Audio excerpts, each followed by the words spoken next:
All right, everybody. Good morning. Good morning. It is 6:32. It is February 14th. It is Valentine's Day. Make sure to get your significant other flowers, even though she says she doesn't want any, and definitely get some for your mom and your grandma if she's still alive.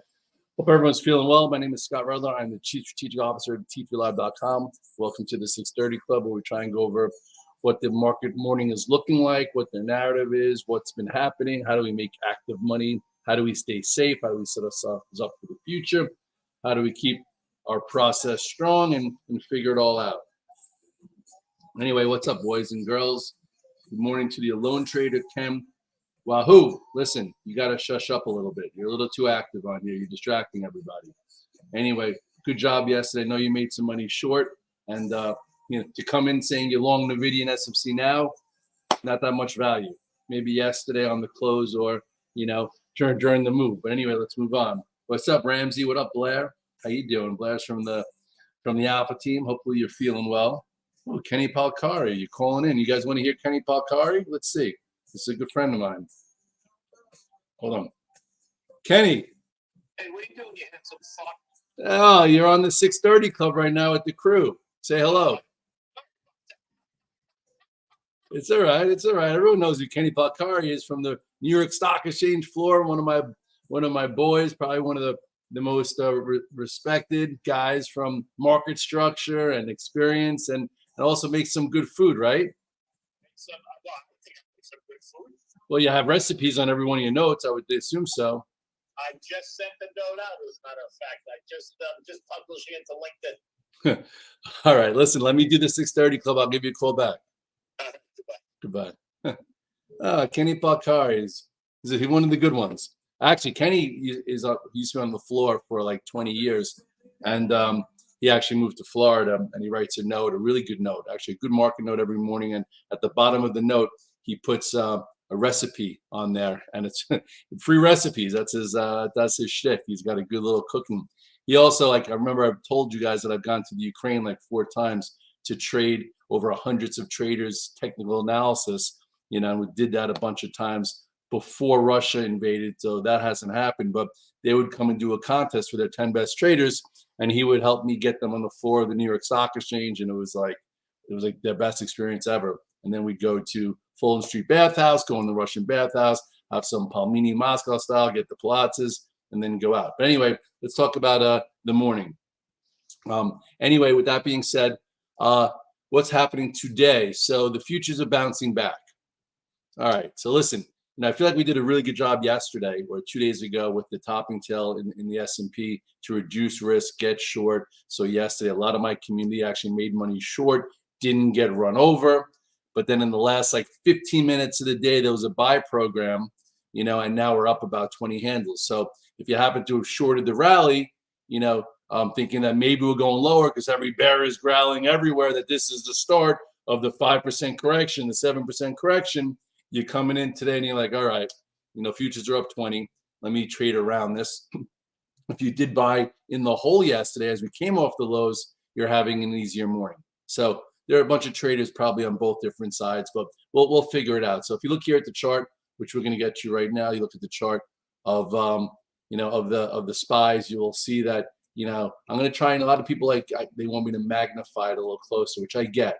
So we had this topping tail on Monday, which gave me the clues to reduce after the size of the move that we've had. So I had a lot less longs. Plus, I sold premium. I was in some puts. So yesterday was, and then they gave you great trades. Remember yesterday at this time, I'm like, guys, let's see if Nvidia reclaims the prior day's low. Let's see if SMCI leads. Let's see how things react. So if you came in light, you were able to buy some things to go red to green and make active cash flow. What's up, Tracy? And then we wound up putting the low in at 49.20, okay, which is the low from yesterday. That's our new point of reference, okay. And then we have this gap. So a lot of people are like, hey, Red Dog, what does this mean? Are we going to be in a corrective phase to 48.40? Are we going to see the 50-day? What happened here? The whole market rally was predicated on the fact that they were going to cut 5 times. That was what they said in December. Then it was 3 times. And now, people don't even know. So at this point, we're just going to let the market pretty much, show what's happening here. So with that being said, Wahoo, you're only allowed to make one statement in the comments a morning, so save it. Okay, you're filling it up. So with that said, there will be some people that actually short the open, right? From 49.20 to where we closed, up 20 handles. Now you probably could short some strength, buy dips, and let the market rebuild. The question is, how fast will it rebuild?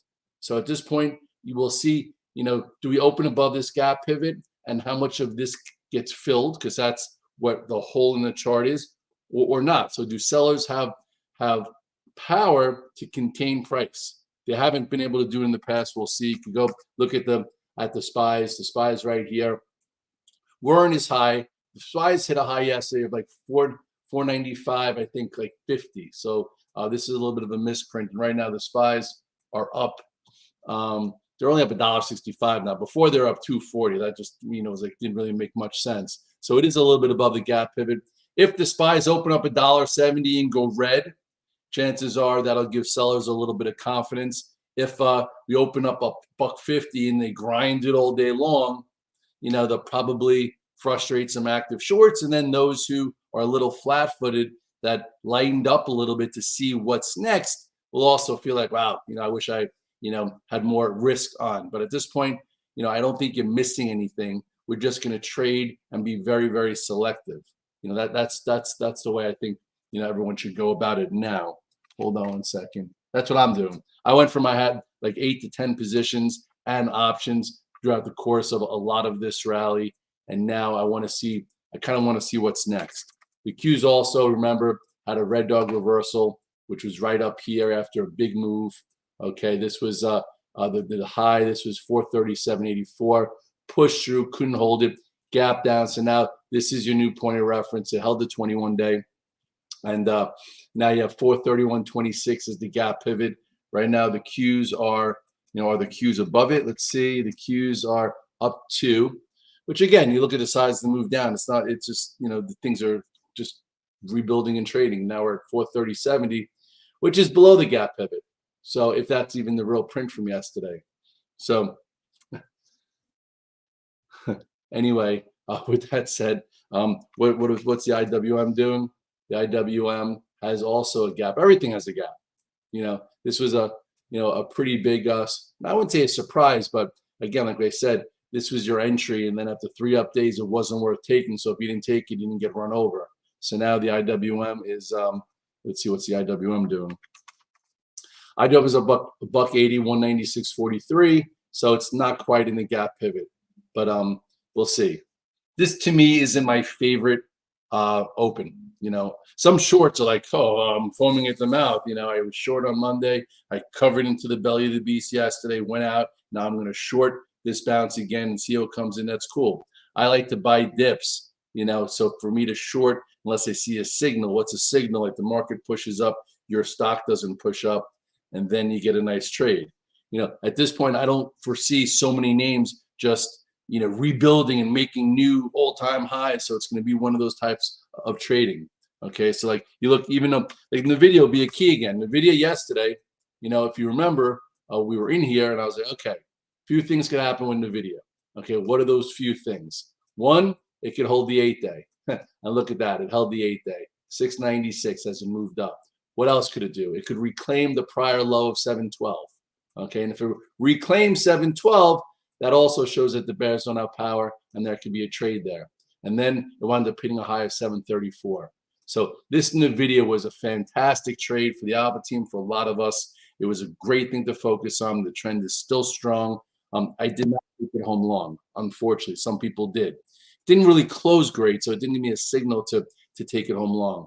But anyway, so now what? So if you look, where's Nvidia this morning? Nvidia is up 10. Some people, this is the strategy. This would be what people are probably going to do today. Some might short it and say, hey, I'm going to short this versus yesterday's high of 734. You're risking $4 for it to maybe, be up 10 and fade down and continue to rebuild above the 8-day as earnings are next week. That's a good strategy. Some might say, hey, I'm not going to do anything. Let it pull in a little bit, show some relative strength, buy the pull in, and then maybe it takes out 734. I think that's kind of highly unlikely. I don't think the market's going to be in a rush for Nvidia, to get above 746 prior to earnings. But I don't know. For me, yesterday was an easier setup because I like to buy in the hole for things to show relative strength while the market's going down, which Nvidia did, and then play to go green and make money and be like, all right, that was awesome, versus shorting up 10 versus 734 for it to pull in. Some people love that. That's just not my favorite trade. SMCI also was a monster yesterday. SMCI didn't even get below the 745 prior day low. Didn't even get to the 8-day. That was very impressive. Very, very impressive. I was using that as an indicator, kind of. I was trading Nvidia. And then you had ARM, which was on the weaker side. So if you think you want to fade something, okay, you probably want to fade something that was weaker yesterday than stronger. So with that being said, okay, this is different. This looks different than Nvidia. Look at Nvidia yesterday. Look at the candle in Nvidia yesterday. Okay, this looks a little bit different. So you write this high, and this high end for ARM is 137.50. 137.50 is yesterday's high in ARM, and ARM with the futures and everything. This really doesn't matter as much. You could probably put this here now to see what kind of range it does. This low here is what, 117-ish. So ARM right now is what? ARM is up 8. So ARM is at 128.26, which is kind of no man's land. But look how this closed. This was weaker. So if you wanted to, if you thought that today we were going to open up and fade and not grind all day and penetrate back into those gaps and push the active bears back, this would probably be something you would want to short versus a level and see if it goes from green to red, more than maybe a Nvidia or SMCI that was stronger yesterday. But when you do start also some corrective phases, there's a little less memory sometimes from one day to another day. Scott, can you take a look at TKO? You know what? I'll take a look at that. I haven't looked at that in a long time. I don't even know what a TKO group. This looks pretty tight. That gap up, came in. So this whatever this gap was didn't hold, but it's hanging in there. So I would say it's decent. If it can get above and stay above this spot, looks all right. I don't know what TKO Holdings is, but is that the World Wrestling thing? Oh, there you go. Yeah. All right. Looks pretty good. Looks like if it gets above that, it looks all right. What about Microsoft? Microsoft was on the weak side yesterday, but if you remember, we talked about the 21-day, which held. So at this point, Microsoft, that gave you a clue to sell on Monday, gave you, if you were very, very light, a spot to potentially buy back. It hasn't been below the 21-day in a long time. So what's Microsoft doing? I bet you with the SPYs up 2, it's probably up 3. Let's see, what's Microsoft doing? Microsoft is up 350. It's at 409.90. Where's this gap start here for Microsoft? It starts at 410. So some of these things are already in their gap pivots from yesterday, and some of them aren't there yet.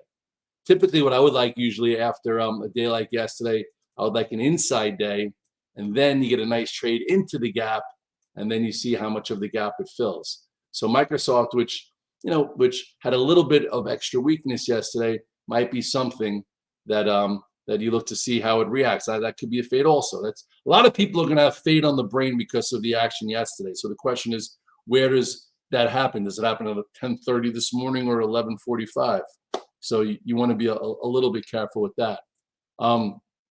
Amazon, this was actually one of my better day trades yesterday. Why was it one of my better day trades yesterday? Because I was in options, okay, and stock versus the pro earnings gap. And into this candle, I was like, you know what? I just don't like the way the market looks. I got rid of my stock. And then when it went below 167.34 and reclaimed it, I was a buyer, and then it had a nice move. So now Amazon needs to rebuild, but that was a good little active trade yesterday. I'm not in Amazon stock coming in today. And some people are like, hey, Red Dog, did you see all the shares that Jeff sold? He must think there's something wrong with Amazon. I'm like, no, he doesn't think there's anything wrong with Amazon. I think he owns 9% of the float. McKenzie owns the other 9. They did own 20%, and they like to sell it when it's in a strong phase. So this way, they're not leaning on it when it's in a weaker phase. But that's what I would do is look to see get on his charity list, because he's going to have a gazillions and gazillions of dollars for charities, and let's hope that he helps do greater good, because that's what these billionaires should be doing as they get older. They should be giving to, the unfortunate that, that need help. Not the ones that have 20% administrative charges in their charities, because there's a lot of fugazi charities out there, the real charities, and the people that really need it. But anyway, what about Meta? Meta probably looks a little bit like a Microsoft, except actually, you know what? Meta did not, or Amazon did not get into the pro earnings gap. There were guys that focused on this. I focused on Nvidia yesterday, and I focused on Amazon and the indices. But this was a likely candidate, and it held the whole gap. I bet you this one's up today too. It's probably up like 5. What's Meta do? Meta is up 488. It's funny how I'm not like cheating. This is just I kind of know where the futures are and what some of these things should be doing. So this is up 5 at 465. Yesterday's high was what? Yesterday's high was 467.89. So it has some room to there. This is still best in breed leadership. It's still above the pro earnings gap. It's just taking its time. You want me to look at Cisco? Oh, earnings today. What's up, Mario? How you doing, my man? I haven't looked at Cisco in a little while. Remember this gap down, which it kind of filled the whole thing, which is interesting. So this gap is gone. That was the last time I looked at it. Let's see what Cisco looks like. Cisco really doesn't look like much. They're not expecting much. If they come out with some, some decent numbers, I guess it could gap that up and do something. Here's that last gap. So this was at 58.9. This made a lower high. So Cisco has not been leading, while the S&P just made new highs. So Cisco is not priced for perfection. Sometimes if it stocks up here, and they're about to come out with earnings, they better be blockbuster. Otherwise, they're not doing anything.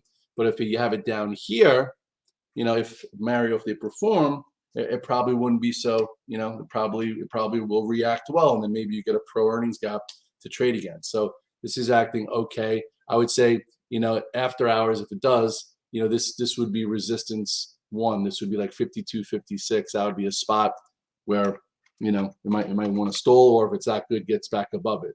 But anyway, so, Cisco, to me, I'm not going to take anything into earnings. It's just, doesn't excite me, but it's been a solid call. Netflix still just in this range.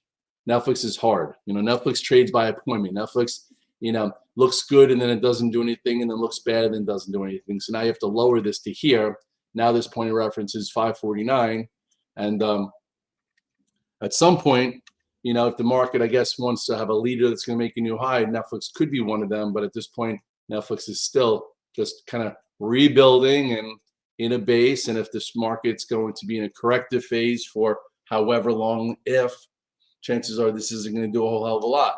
If all of a sudden names like this start to, get moving, because this is in the game, look at this pro gap, then you'll know that, hey, maybe the market repairs faster and then gets more, more leaders again. Yes, ON acted very, very well yesterday. Look at that. ON was, a name that I was buying in here, okay, if you remember. I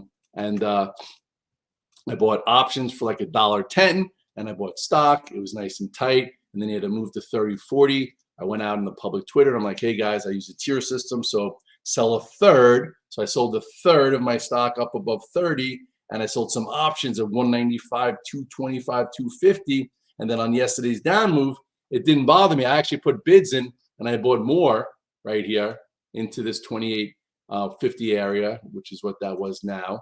And it was actually green yesterday while everything was so red. So it's telling me there's some demand there. We'll see, can it get above this 30-40 and get towards this gap earnings aren't for a little while, March 19th. So it's just going to trade around. So if you use a tier system, it's a lot easier to stay with it. Day count rules on day 3, I'm usually a seller. I'm not a buyer. And now we'll see, does it get above this 30-40, to continue towards that gap? I still have, a bunch on. I think that these sneakers are, in a lot of places. I know I have a bunch of pairs. My son has a bunch of pairs, whatever. Should be all right. MDB is fine. I had an option play last week, and I didn't have it yesterday. Last week, why did I have it last week and not this week? Because last week it was breaking above the channel, so I got maxed out. I could have made more, but I chose a lower call spread.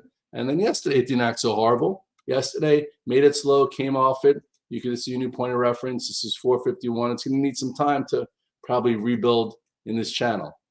So this was what was the slow yesterday? 451. So it's in the game. This is a leader. This is definitely, it's not, the AI or the semis, but it's, something that is acting very well. And it made us some good money last week. I think I made 220% of my call spread, and now it's probably up a little bit. So yesterday was your day to buy it and take it home, and now see how it goes. Palantir has been really good also. Palantir, if you want something cheaper to trade, unbelievable. Yesterday we talked about how, maybe it holds 23-ish, and it did. This also had the pro earnings gap, took out the post earnings high, gave you a move. This one also great memories. We bought a 17 by 19.5 call spread that made a lot of money. Yes, it did, and now it seems like it's showing leadership capabilities for it to continue. So that's something that should be on your go-to list.